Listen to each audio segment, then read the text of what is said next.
আসসালামু আলাইকুম বন্ধুগণ, তাজ ভিলেজে আপনাদের সবাইকে স্বাগত। আশা করি আপনারা সকলেই ভালো আছেন। আজ আমি আর একটা নতুন রেসিপি নিয়ে হাজির হয়েছি।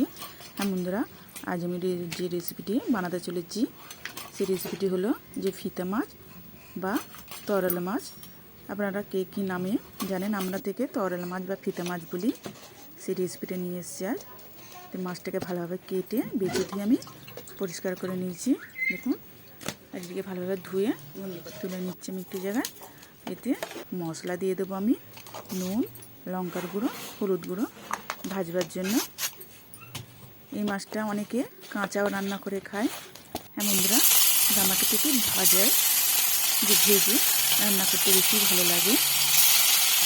তাই আমি নুনে কড়া বসিয়ে দিয়েছি, দিয়ে দিয়েছি তেল, আর মাছগুলো আমি ছেড়ে দিলাম। একদিকটা মশলাটা ভাজা হয়ে গেলে আর একদিকটা উল্টে নেব। হ্যাঁ বন্ধুরা, এই মাছটি আমার দাদা খেতে খুবই পছন্দ করে।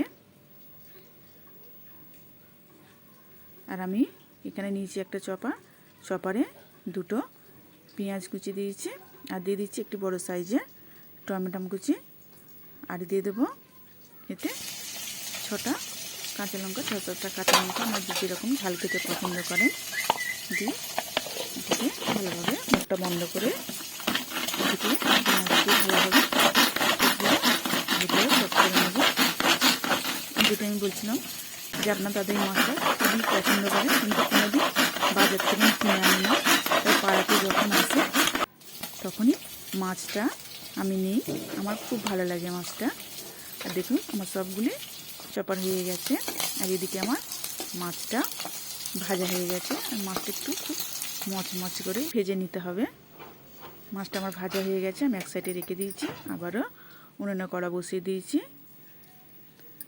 কড়ায় আমি দিয়ে দিলাম তেল, আর অল্প একটু কালো জিরে ফোড়নের জন্য দিয়ে দিলাম। আর তেলটা একটু গরম হলে আমি যে পেঁয়াজ, কাঁচা লঙ্কা, টমেটো চপ করে রেখেছিলাম সেটি এর মধ্যে দিয়ে দিলাম।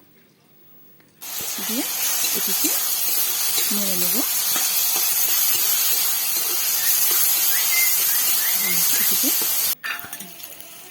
নেড়ে নিয়েছি, আর দিয়ে দিচ্ছি আদা রসুন বাটা, দিয়ে আবারও সবগুলি ভালোভাবে নেড়ে নেব।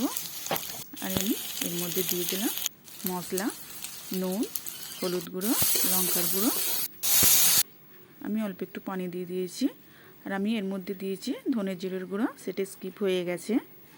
ধনে জিরের গুঁড়ো দিয়ে সবগুলি ভালোভাবে কষে নেব। আর এটি 3-4 মিনিটের জন্যে ভালোভাবে মশলাগুলি সব কষে নেব। এটি যতটা কষা হবে ততটাই মাছটা টেস্ট হবে, আর মশলার গন্ধটাও অতটা থাকবে না। তাই এটিকে ভালোভাবে কষে নেব। হ্যাঁ বন্ধুরা, এই মাছটি খুবই ভালো লাগে, বিশেষ করে এই সময়তেই এই মাছটি পাওয়া যায়, আর শীতকালে তো পাওয়া যায়। আবারও সবগুলি ভালোভাবে আমি মশলা কষে নেব। আর একটু পানি দিয়ে আবারও মশলাটিকে ভালোভাবে কষে নিচ্ছি, যাতে মশলার কোনো গন্ধ না থাকে। আমার তেল ছেড়ে দিয়েছে, আমি এর মধ্যে দিয়ে দিলাম পানি